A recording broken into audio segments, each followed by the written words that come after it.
महाराज ऋषभ देव के बाद उनकी राजगद्दी को उनके पुत्र राजऋषि भरत संभालते हैं। और जब भरत जी तपस्या करने जाते हैं तो महाराज गए तपस्या करने।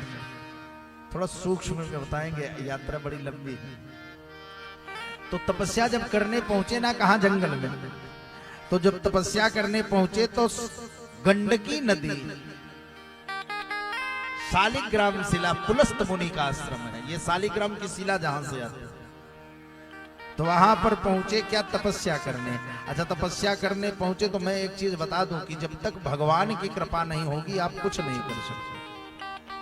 गए तपस्या करने वकील साहब, भगवान सूर्य को प्रणाम करने लगे। भागवत कहती है, कहा पयो रजः सवितुर्जात वेदो देवस्य भर्गो मनसेदं जजान सुरते सुरेत सादः पुनराविश्य चष्टे हंसं गृह्णान्दं निकृतांग्रिमामि। भगवान सूर्य को प्रणाम कर रहे थे। अच्छा, सूर्य को प्रणाम ही कर रहे थे कि एक गर्भवती हिरणी जो है आकर के गंडकी नदी में जल पीने लगी। और जब जल पीने लगी ना, तो महाराज एक शेर ने दहाड़ मारी और वो जो मृग थी वो डर गई और डर करके पार करने के लिए उछली। और जब उछली ना तो उसका बच्चा जो है शावक, वो बीचों बीच नदी में गिर गया और वो आगे जाकर के मर गई उस पार। अच्छा, वो बच्चा बहता हुआ महाराज राजऋषि भरत के पैर को स्पर्श करता है। अच्छा, छोटे जो जानवर के बच्चे होते हैं ना, वो तुरंत दूध पीने के लिए लालायित होते हैं। तो उसने अपनी कोमल कोमल जिह्वा से जैसे ही राजऋषि भरत के पैरों को चाटना प्रारंभ किया ना, स्पर्श किया, तो राजऋषि भरत के हृदय में वात्सल्य उमड़ आया। उन्होंने तुरंत देखा नीचे, अरे ये छोटा सा शावक। उन्होंने उठा लिया और उठाया ना तो वो कभी गालों को स्पर्श करता तो कभी हृदय को स्पर्श करता। उनको इतनी शांति मिली कि मानो जैसे अपना पुत्र ना हो पुत्र। अब पूजा वहीं बंद कर दी, आ गए शालिग्राम शिला पर। ध्यान देना, अब क्या करते हैं, भजन नहीं करते हैं। अब सारा दिन कभी उसको घास खिलाते हैं तो कभी उसको टहलाते हैं। आए थे हरि भजन को ओटन लगे कपास। घर से चले थे क्या तपस्या करने के लिए, लेकिन यहाँ क्या कर रहे हैं, मृग की सेवा। और मृग की सेवा इतनी कर रहे हैं, इतनी कर रहे हैं महाराज, जैसे भजन करने बैठ जाते ना, जैसे भजन करने बैठते तो महाराज वो तोड़ करके आ जाते। और वो आकर के जानते वो ऐसे समाधि लगाते कि उनके गालों को चाटने लगते, तो तुरंत उसको पकड़ करके उसके साथ खेलने लगते। और उसके साथ खेलते खेलते खेलते खेलते समय कब बीतता जा रहा है पता ही नहीं चलता। एक दिन क्या हुआ, वो जब बड़ा हो गया ना तो धीरे धीरे, चूंकि मृग है, मृगाः मृगैः चरन्ति, वो धीरे धीरे जो है वो अपने झुंड में जाने लगा। अच्छा, जब शाम सुबह चला जाए ना तो उनका मन भजन में नहीं लगता था, वो सारा दिन यही सोचते थे, गया होगा, कैसे होगा, किस प्रकार से, सारा दिन यही विचार करते थे।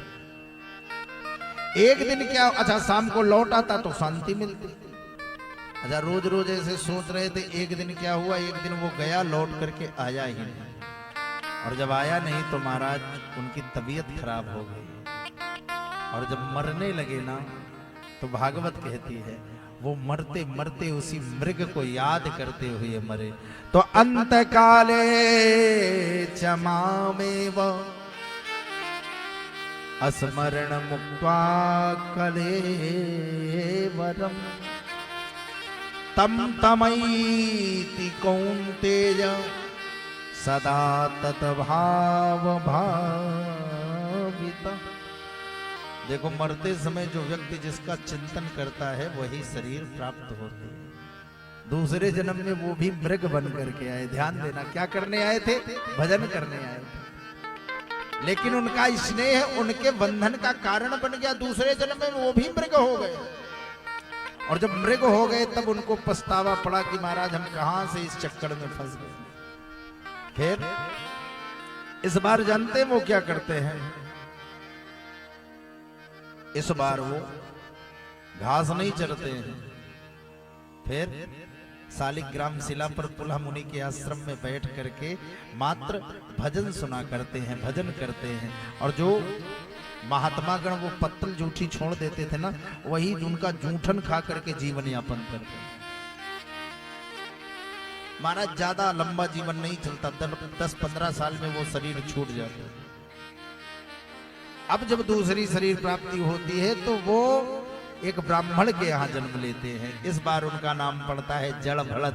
बोलिए जड़ भरत महाराज की जय हो। ये कैसे हैं? महाराज पागल के सरीखे बने रहते हैं, कोई कुछ करे इनसे कोई मतलब नहीं। ये क्या करते थे? ये खाली भजन करते थे। घर वालों ने घर से निकाल दिया, जंगल में रहने लगे। एक दिन सिंधु शौवीर देश के राजा रहुगण ज्ञान प्राप्त करने के लिए जा रहे थे। और ये रहुगण कौन है जानते हो? वही जो पहले जन्म में मृग शावक था, वही इस जन्म में राजा बन के आया। तो महाराज वो रहुगण ज्ञान प्राप्त करने के लिए जा रहे थे और रास्ते में उनकी पालकी खराब हो गई। उनका जो एक कुम्हार था वो बीमार हो गया, तो उन्होंने कहा एक कुम्हार की व्यवस्था करो। तो ये हट्टे कट्टे थे बड़ी, इनसे पूछा, कहा पालकी उठा लोगे? कहा बिल्कुल उठा लेंगे। अब ये जब पालकी लोग को लेकर के चले ना, तो रास्ते में जब चींटी मिलती तो ये उछल जाते, और जब उछल जाते तो उसको चोट लगती। उसने डांटा, कहा कौन है मूर्ख, इस तरीके पालकी चलाई जाती है। एक बार रोका, 2 बार रोका, जब नहीं माने तो पालकी रुकवा करके उतर करके आया। और जब आया दंड देने के लिए चला, तो उन्होंने पूछा काहे लिए दंड दोगे? कहा तुम्हारे उछलने से मुझे दर्द होता है। कहा महाराज अपने से नहीं मैं उछलता, सामने जो कोई चींटी या कोई कीट पतंग आता है तब मैं उछलता हूं। तो कहा उनको बचाने के लिए मुझे दर्द देते हो? कहा वाह महाराज, आपको थोड़ा सा लगता है तो दर्द होता है, और वो मर जाएंगे तो उनको मृत्यु का दर्द नहीं होगा। तो वो कहते अरे मैं राजा हूं। कहा आप राजा हैं तो जीव ही ना, जैसे आप जीव हैं वैसे वो भी। महाराज तलवार नीचे रख दिया, ज्ञान लेने जा रहा था। कहा मैं ज्ञान लेने जा रहा था। कहा ज्ञान लेने जा रहे थे? कहा हाँ। कहा कहां?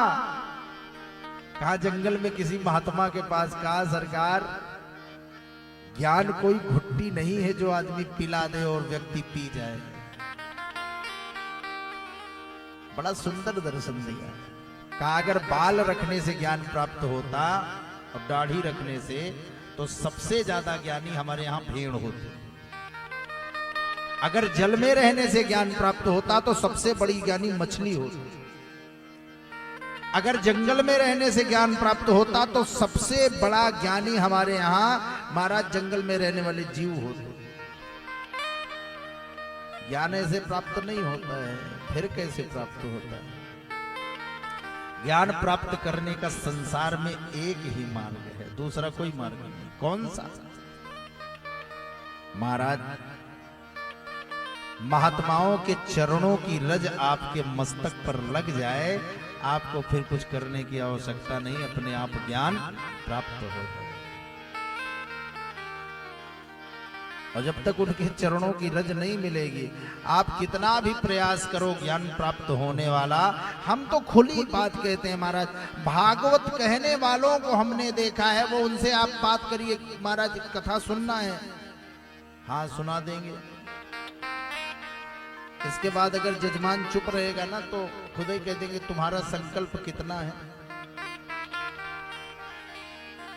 ये बताएंगे कि माया मोह है, इसको छोड़ो छोड़ो छोड़ो, लेकिन खुद ही इतना माया मोह में जकड़े रहते हैं। हम लोग तो ठीक है, जो बड़े बड़े लोग हैं ना, जो 10-5 करोड़ रुपए लेते हैं, उनको अगर आप कथा करवाना है तो पहले आपको उनके मैनेजर से मिलना पड़ेगा, फिर मैनेजर के मैनेजर से मिलना पड़ेगा, फिर पहले एक पूरी बाकायदे टीम आएगी, जांच करेगी, कहाँ रहेंगे, क्या खाएंगे, मंच कैसा होना चाहिए, एसी कहाँ कहाँ लगनी चाहिए। सुनाएंगे वो भी भागवती है, यही वाली है, श्लोकवा यही रहेगा। लेकिन क्या है महाराज, दुनिया को मुक्त करने वाला खुद ही माया में सबसे ज्यादा बंधा हुआ है। और सातों दिन यही बताएंगे कि माया मोह कुछ नहीं है। और अंतिम दिन चलते वक्त अगर चेक में 1 जीरो कम हो जाए या कैश में 2 गड्डी कम हो जाए ना, तो पूरा ज्ञान गायब हो जाएगा।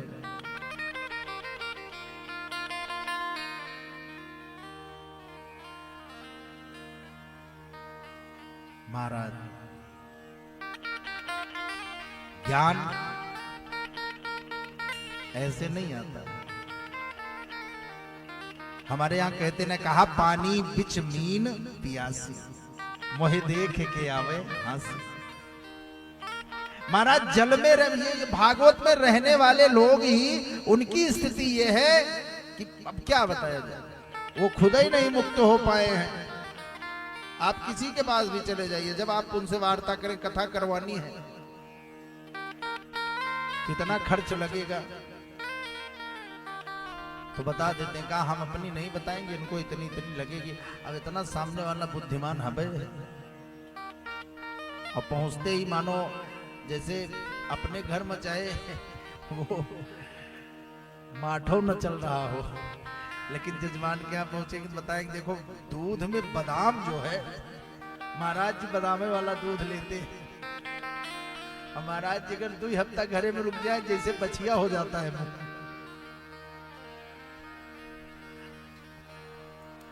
महाराज